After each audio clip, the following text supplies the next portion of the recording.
right, welcome on back, folks. Appreciate you tuning in this week. Um, Playoff basketball is in the thick of it. We got the Western Conference Finals has officially started. They're one game in, and we are finishing up one half to see who else plays in the Eastern Conference Finals tonight. If the Sixers can stop pooping where they eat, but so we'll start diving into some of that. I think the lowest hanging fruit right now is probably what happened last night. Bucks beat the Nets in a fantastic Game Seven. Like I don't think you can ask for a better Game Seven, Perfect going game to seven. overtime, being real close. Two junk time free throws there at the end made it a 4 point game instead of a 2 point game. What did you have coming out of last night? Oh, the Bucks are better than most people give them credit for. Giannis is a stud. Drew Holiday might have been the best addition of the offseason. Chris Middleton's a stud.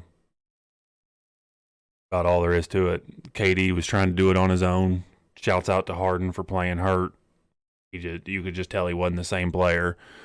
If Kyrie and Harden are 100%, it's hard to see the Bucks coming out of that. But I'm glad they did. Big hats off to KD for making that a series on his own. But like I said last night on Facebook, goats don't airball game winners. I mean, So I think to the game winner point, everybody's missed game winners. KD's shown in the past he's willing to take those shots, but you could just see in the shot that he took how tired he was. Oh yeah. And let's not forget about the injuries have been a big part of the playoffs for every team except for maybe the Bucks, who are the only healthy team left in the playoffs. So the Bucks winning that was, they not only had to win that, but if they lose that series, I just don't see where the Bucks go from here. I mean, they've tried and tried and tried. They finally got over the hump. Giannis played a great game. Drew Holiday had good lockdown defense in the last part of that game. Middleton's a good, he's not a superstar, but he's a really good player. He's one a of star. the best all-stars. He's not a superstar, but he's one of the best all-stars. You can have Middleton can be one of your go-to guys on the team. I think he's that good. And he's good for Giannis because Giannis, if he's not getting in the paint, he's really not going to make those big baskets for you. And Middleton made a huge one last night with a runner or a fadeaway in the lane. But you could just see that, this whole season, all these injuries, but now what you're seeing in these playoffs, you're seeing all these players that sat out all these games this year that aren't conditioned to go 7-game series. And, Durant played his butt off. He played really well. He's one of the all-time greats, but he was dead tired in that. played, And we're only in the second round of the playoffs. We're not even in the conference finals yet. So played like 52 minutes or something last night. and 48 2 nights before that. It's Yeah, but not understandable. I don't want to bring LeBron into this too much, but LeBron has taken very good care of his body over the years because he knows what it takes, and Durant probably now understands that, but he was also hurt. That aside, but like he probably understands that a little bit more. If you have to grind a series, how much that takes out of you. It's not working for these older guys, and that's probably why partially, even though the Suns have been without Chris Paul a little bit, they're a pretty young team, and they're able to, maybe this season set up for them just because they have the energy and the young athleticism to do so. But old guys like KD only played 40 games this year, and then trying to gut out 7-game series is not working. It's So sad to call him old when he's like 34. He's got a lot of miles on those legs. Oh yeah, but one, I don't think it really matters what round of the series you're in. And this is no disrespect to Steve Nash because he did what he had to do because everyone was injured. But when you play 45, 48, 52, it doesn't matter what round you're in. Anyone's going to be tired at that point. It really doesn't matter what round you're in or how many games you've played to that point because those nights you're going to be dead tired. KD was tired on that last shot, obviously. He couldn't even get to a spot he wanted to on the floor. He just threw up a prayer. He was tremendous in the series. James Harden played through injuries. Kyrie didn't play. I mean, they did what they could to stay in the series. Chris Middleton, bringing up Chris Middleton, that shot he took in, I think it was in overtime, with like 16 seconds left, the 3-pointer that he tried to put the game away on. Somebody brought up Chris Middleton talking about how he was good. I think he has hero's remorse throwing up that shot. Like he wants to be the guy in Milwaukee. He wanted to put that game away right. He's got to be. There's nobody else. He's got to be the guy there at that time of the game.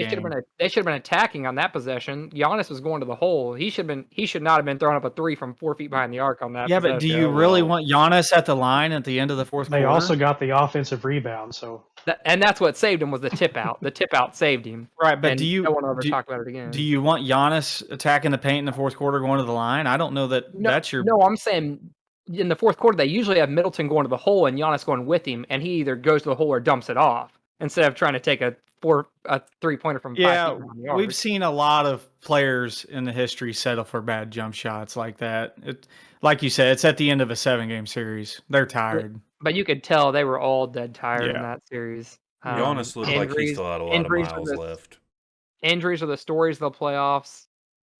Giannis is what, like 27, 28? He's kind of a freak of nature. Like, if anybody in that series on either team was going to have fresher legs, it's going to be him. He's just kind of this is no disrespect to Durant, but Durant's built like a wet spaghetti noodle, and you can relate. Yeah, he's built like me, except he's like an inch taller. Like I said, no disrespect to him because he was amazing all series long. But when you've got somebody like PJ Tucker and Drew Holiday and the rest of those guys up in your shorts, just throwing them at him for 48 minutes on average a night, you're gonna get tired. I mean, there's just no way around it. When he's got to work his hardest to get to his spot every single possession.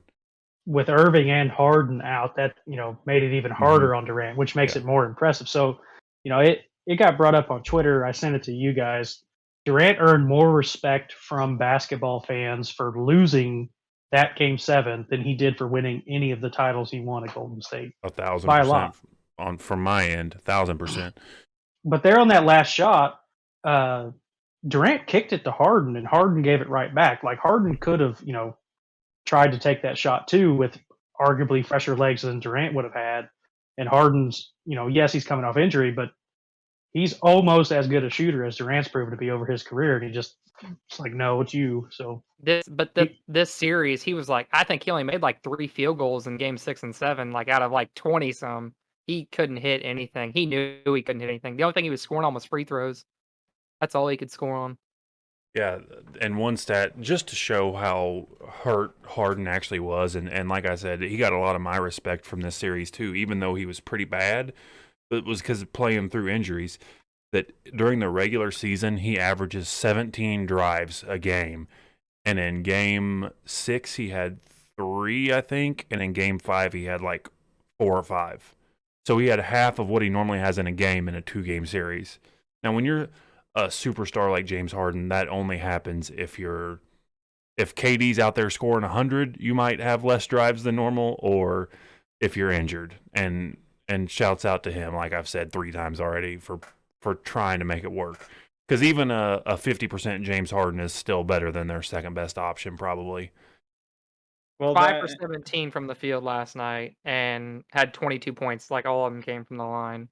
And the bigger story here to me is the Bucks. Like they had to win that game. Mm-hmm. If they don't win that series against a depleted Nets roster, because we know the Nets are going to be back next year. Those guys are going to get healthy. They won't have as bad of injuries next year. Typically, it just doesn't work like that. So the Nets, and if Giannis had stayed, he would definitely had a new coach. The Bucks had to win this to keep this roster together. Otherwise, there was going to have to be some major changes, or potential. There would be a lot of talk of Giannis leaving. Well, go ahead, Kai. Sorry, we'd definitely be approaching that territory. So this win might have bought the Bucks a little more time with this group together, especially with the Hawks or the Sixers coming out to play them. I would have to assume that everybody would favor the Bucks in that series to go to the finals. I would with the Sixers somewhat struggling, and the Hawks just playing on house money, if you want to call it that. Ray Young boys. And what I was getting ready to say when I interrupted you a little bit ago, Kyler, was I think the Sixers are in the same situation tonight. They don't pull this out tonight. Something has to change. You're Something no already longer has to trusting change. the Ben process. Simmons cannot be a max contract player. Ben Simmons got to go. I mean, you Watching guys. him play is horrifying. Yeah. I choose Yeah. Drew Holiday over Ben Simmons. I changed my pick. You guys see the picture of Ben Simmons shooting jump shots with Team USA, and LeBron and Chris Paul and a couple other veterans are just standing there like. Did you see him warming up for game 5 or 4, whatever it was? He was literally right at the edge of the lane, and he wasn't even putting the ball close. Like he didn't even give the ball a chance to get in the hoop. And it was like and- 7-foot jump shots. Does Ben Simmons have dual citizenship? Yes, because he can He's- play for Australia's Olympic team. Okay, I knew he wasn't American. I didn't know. What was?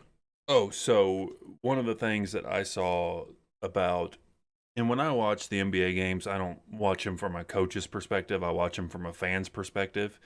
And something I had never noticed is Ben Simmons tries to fast break every opportunity, like he should. That's his way to score. When the fast break gets shut down, he almost walks the ball to Curry or Embiid at the top of the key, and he loops through the middle of the lane and goes and stands in the corner every possession, or the dunker spot, one of the two, short corner or the corner. And that's just simply to hide him. And I mean, honestly, in a half-court offense, he's basically their 4. yeah, I mean, yeah, you're you're right. like But- an old-style 4. But he's not a stretch 4, which you No, need. not in by this- any means. An old-school 4. Yeah, and so Because you have they- a pretty good 5, so you don't need a stretch 4. essentially, is once the fast break gets shut down, if they could just sub in a second Seth Curry for him, they might be the most unbeatable team in the league. But Line change. yeah, because I don't think there's not many people in the game right now better in the fast break than him. Transition defense to offense, there's not many people better. But And he that- is so bad in the half court offense that it takes away from everything he does on the defensive end and the transition end. You know who wouldn't have lost Game 5 and Game 6 if he were a Sixer? Jimmy Butler. So when they let Jimmy Butler walk, they lost a dog. Mhm. You know, he made it to the finals, bubble or not. He made it to the finals last That's a year. closer. Jimmy Butler is that dude. Like he's gonna be like, we're not losing this game when we're up 25, we're up 31. Like he's like, no, we got this. Like we're finishing this out. So when they decided to let him leave, you know, they were left with what they've built, and they built something pretty decent. You know, the process has worked. They went from a not playoff team to they're knocking on the door of an Eastern Conference final. That is in some part success, but you know, they're missing a piece. They really are. And so are the Bucks. The Bucks are missing the exact same piece the Sixers are missing, and that is kind of a reliable kind of 20-point a night scorer that's going to actually do that. And That's a guard because you can't build around a center. Man, we're back where we started. you with the can argument build around a months center. ago. They're in the Eastern Oh. Conference Finals. Well, and Well, they're people going to be forget- after tonight. but- People forget just 2 years ago, the Sixers were a shot that hit the rim 7 times away from going to the finals. And Well, and the bad thing about that is Jimmy Butler's gone, and it's because they were so invested in Ben Simmons and Joel Embiid Mhm. that they weren't going to invest in Jimmy Butler.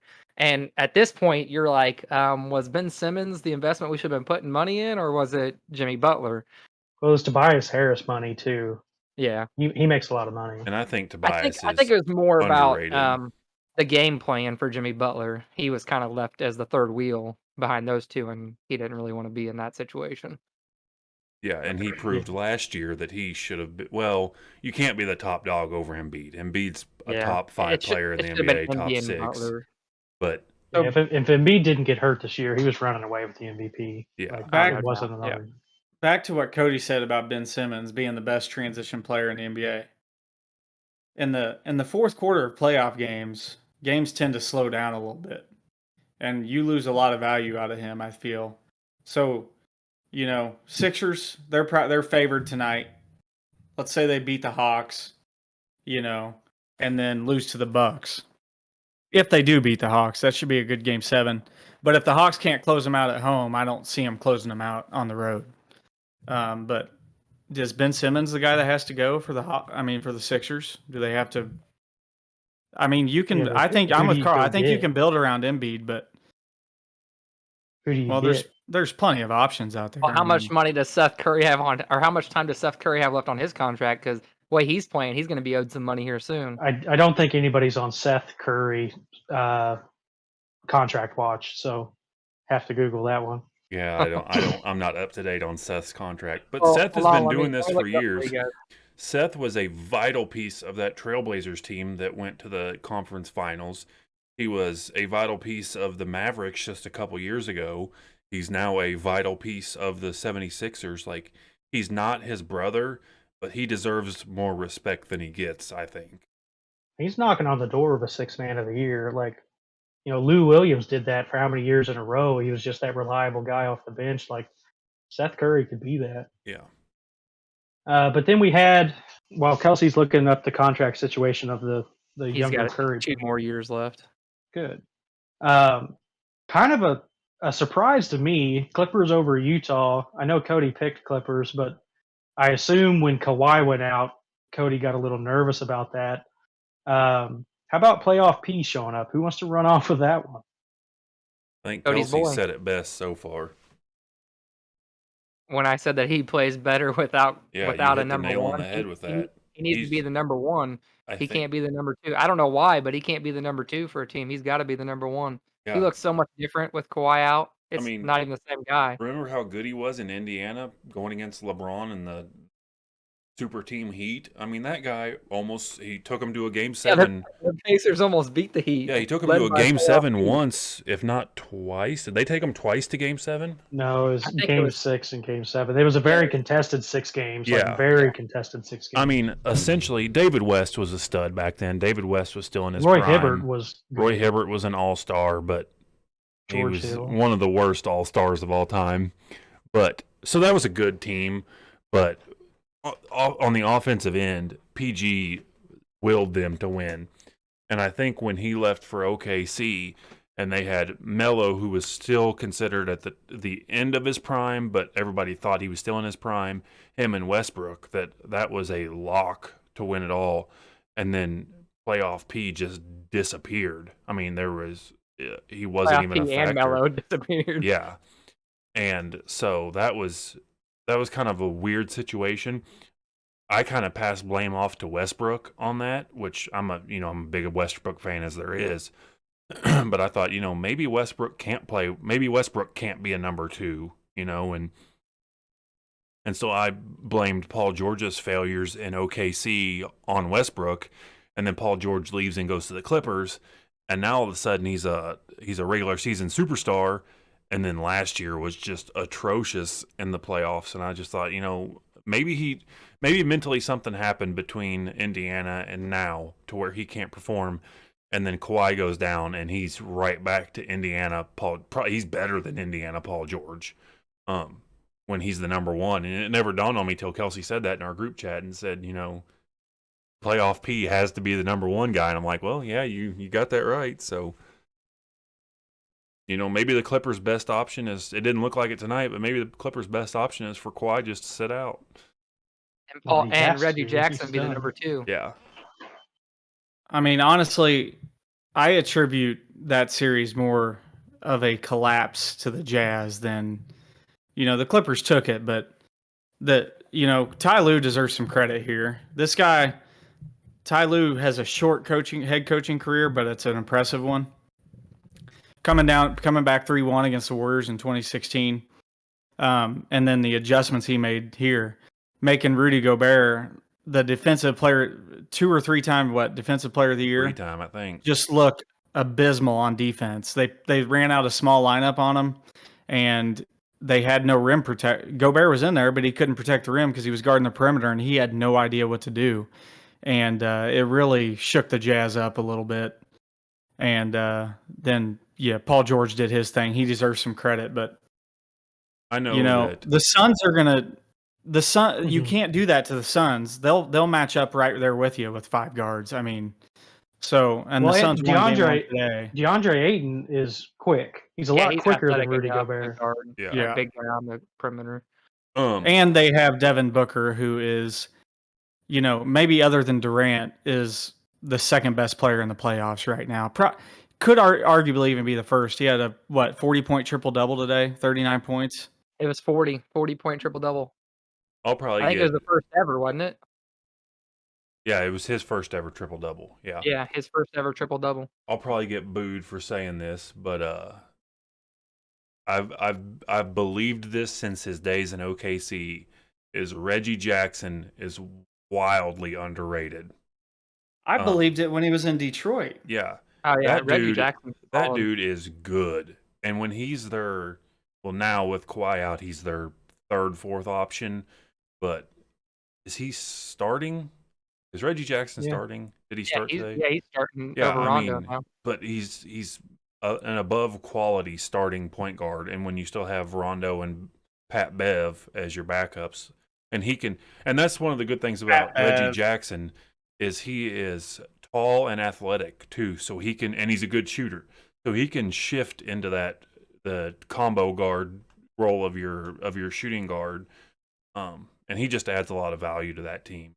He's long. He is got like a 7-foot wingspan or something like that. It's insane like that. He is a big piece. Obviously, Paul George being an absolute monster is the reason they're still succeeding.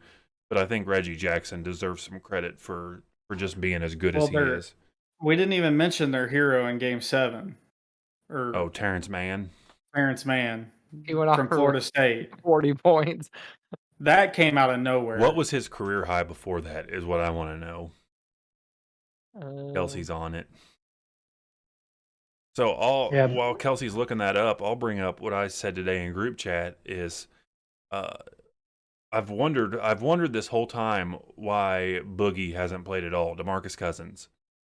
Like, I understand Zubac is their starting center, but he's not that good. I just couldn't figure out what it was. And then Boogie comes in today, posts up, the very first possession he's in there, he posts up and they throw him the ball and he absolutely posterizes Saric. And one, I think he missed the free throw and got his rebound and then missed the layup. But he ended up having 11 points in 5 minutes. Like, I don't understand why he's not playing more. He's so good and everybody knows it.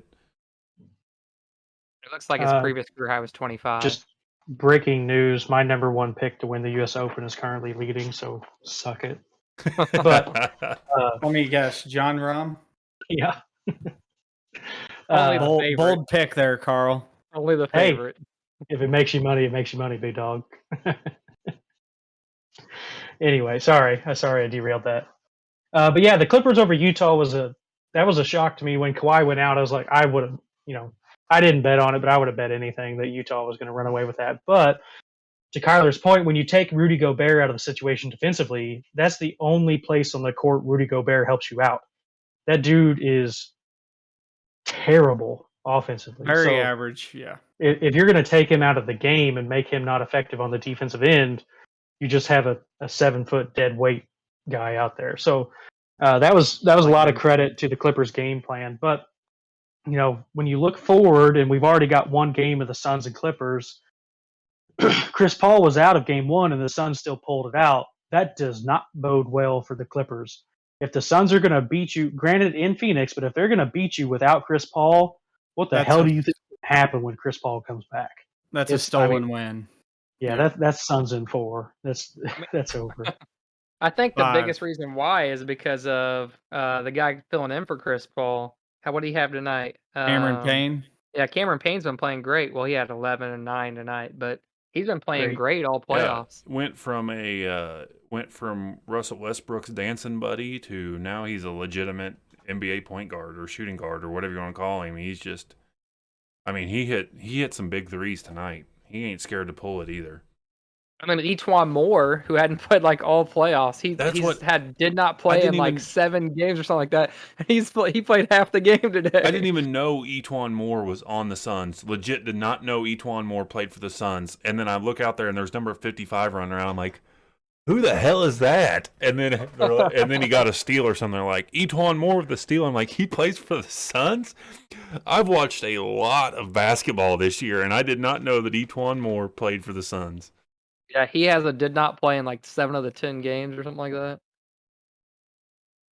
No, but I like the Suns, more and more to win it all this year. They're hot at the right time. Man, like DeAndre Ayton has turned on his game here in the Mhm. playoffs. Booker, Chris Paul's doing what he wants to do with the ball. Like, man, they're impressive to watch play basketball. Who Chris would have Paul. thought that they would have took Denver with the reigning MVP, which granted Jamal Murray was out, but 4 games. I mean, just completely embarrassed Yeah. Denver. Um, That and was a just fun stat though. So the Avalanche and the Nuggets both lost out of the playoffs about the same time. The city of Denver lost 8 playoff games in a row in like 2 weeks. The Avalanche and the Nuggets both lost out. that's rough. That's terrible. Chris Paul's playoff stats say a lot about him too, in that during the regular season he was 17 points, 8 assists or something like that. I don't know what his official numbers were. And then in the playoffs he's averaging 25, 10 and 5 or something like that. His game just went up a notch somehow. Still an all NBA point guard, and he raises his level that much going into the playoffs. Like, that's just so I really thought when he went down, I know Booker can carry that team, but against a team like the Clippers, I didn't know if he could get it done. But he obviously, Devin Booker's more than cut out to win a playoff series by himself. So, like Carl said about not boding well for the Clippers when Chris Paul gets back, And while the Suns have those guys and Paul and Booker, I think probably the biggest difference between the Suns and other teams is they have a lot of guys. They have Cameron Johnson, they have Bridges. I mean, they're playing 10 deep, and Dario Saric, and another guy. they have people that are actually contributing too. It's not six of them contributing; they're all contributing. Another guy who has been underrated since day one is Dario Saric. That guy can play 3 or 4 different positions for you on the floor. Boogie almost ended his life today, but he's good. He can space the floor. He can get you buckets. They love to post him up too. He's essentially a 3-point shooter, and they post him up all the time. And that's one reason I thought the Jazz were so good. Like, I was high on the Jazz, is that I thought they just had so many guys that even if Spida has a bad game, if Clarkson has a bad game, Ingles can get you however many you need, whoever off the bench, Conley. And that turned out to be their downfall, is that Spida was the only one out there doing anything, and he just didn't. For as good as he played, he just ran out of firepower. He just didn't have enough to beat the Clippers. So Kawhi is still potentially coming back to the series, correct? Doesn't he have a torn ACL? Well, they haven't said. He didn't said travel what with the it's team to yet. Phoenix, and he was setting out games 1 and 2 was the latest report. But I don't think anybody believes he's coming back. And we all do think Chris Paul is coming back. I don't know what the timetable is on when he can return, but I was looking at, some of the nuggets from today's game, and Kelsey talked about their bench. If it was just the starting fives playing, the Clippers might have a chance to win this thing. But if you look at the bench players that came in that game, the Suns had 2 people come off the bench and play about 20 minutes. Their plus minus was plus 18 and plus 14. The Clippers had 2 as well, and Zubac and Rajon Rondo, and they were minus 14 and minus 11. So clearly the difference in today's game was the bench. And if Chris Paul comes back, that's only going to strengthen the Suns bench even further. Mm-hmm. So,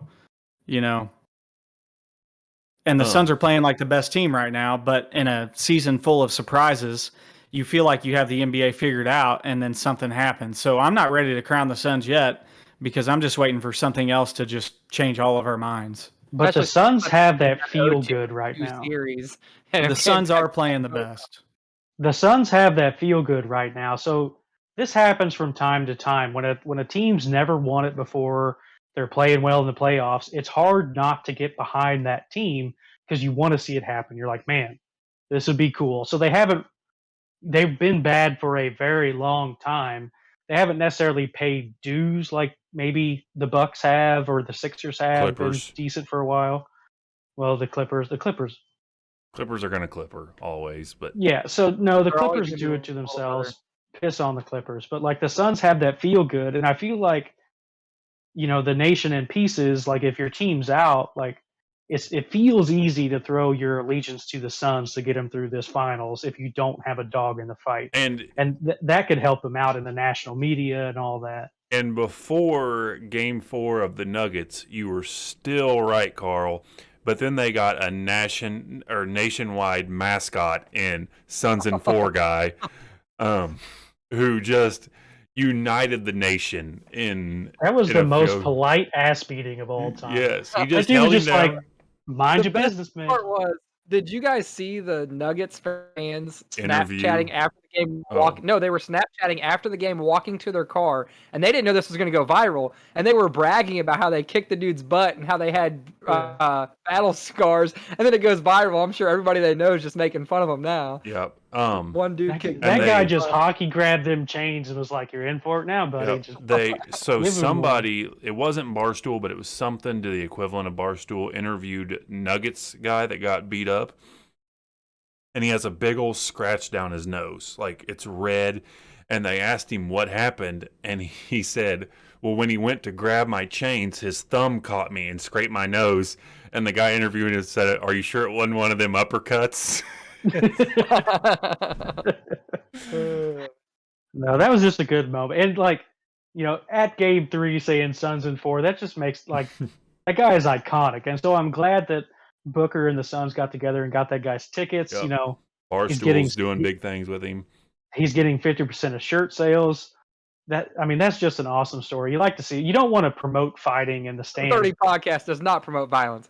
But when you you get hear- sucker you hear him punched, tell his story. You hear him tell his story. He was chirping other fans, and all of the Nuggets fans that were around him, besides those two dummies, were like, on his side. So if you're an opponent, if you're wearing Phoenix gear in Denver, and the other Denver people are on your side, those two guys are in the wrong by a lot.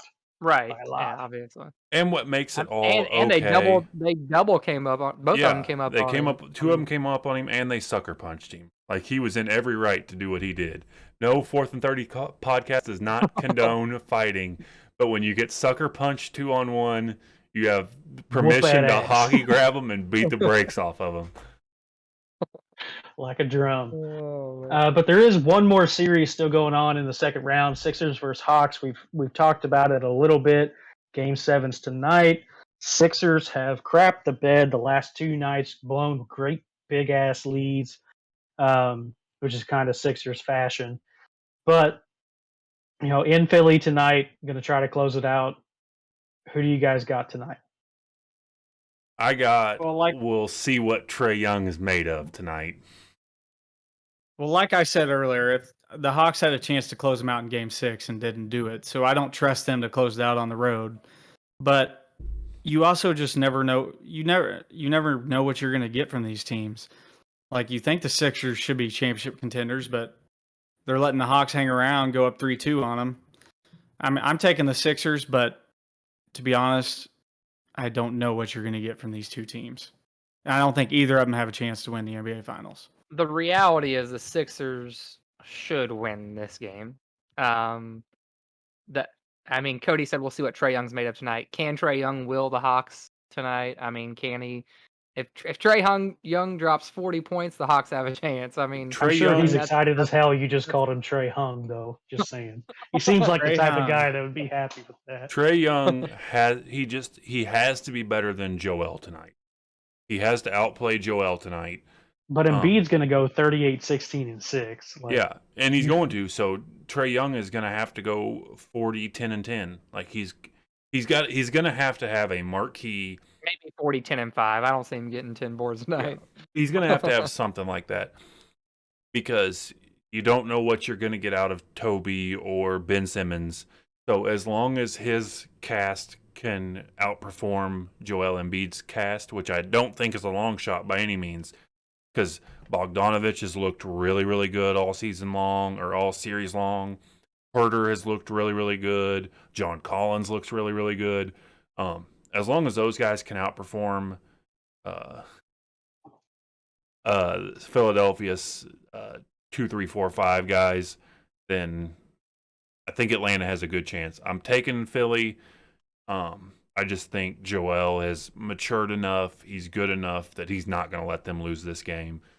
But It's going to be a good one. If Trae Young comes out and has 9 points, 3 for 3 from 3 in the first 5 minutes, and we start seeing this, I'd say Philly's going to have a long night tonight. That's the thing. The Hawks have a few good shooters, and Trae Young, that when they put all of their attention on Trae Young, him getting them 12 assists, if some of them are threes, I mean that plays into their account too. Yeah. So if Trae Young manages to do it, get the Hawks over the hump, He's the that best player in opens that draft now. that opens the door to Trae Young, Luka Doncic. No, before it does Cody not. goes, It does not. It before does Cody not. loses his mind, Luka lost in the first round twice, right? And I feel like Trae, if he pulls this off, playing in Atlanta, you don't get near the attention because you don't have this fancy owner sit down there that used to own part of Microsoft. You don't, and it's not on Shark Tank. You don't have the national attention. So Dallas doesn't get that much attention, but they get a lot more than Atlanta does because Atlanta has not been good for a very, very, very long time. And so if Trae Young gets him over the hump tonight, Cody, you have to open that door and we have to have that discussion. I have given Carl- Trae Young all the credit he deserves through this playoffs. I have went from a complete Trae Young hater to Trae Young is a legit superstar. He is the man. Luka Doncic is future 5-time MVP caliber.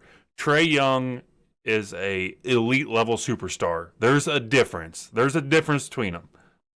So Carl, I wish you wouldn't have said this because I've been gearing up and hoping the Hawks win this series so much because I just wanted to bring it up how Trae Young in his first playoffs in Atlanta, you can't tell me Atlanta's team's any better than Dallas's. In Atlanta, wins 2 series and Luka loses is But 0-2 Luka's in the played playoffs. the I really Clippers wanted- twice. Luka's I really played the wanted to bring that Clippers up. twice. Trae Young has played The Sixers? The Who Sixers.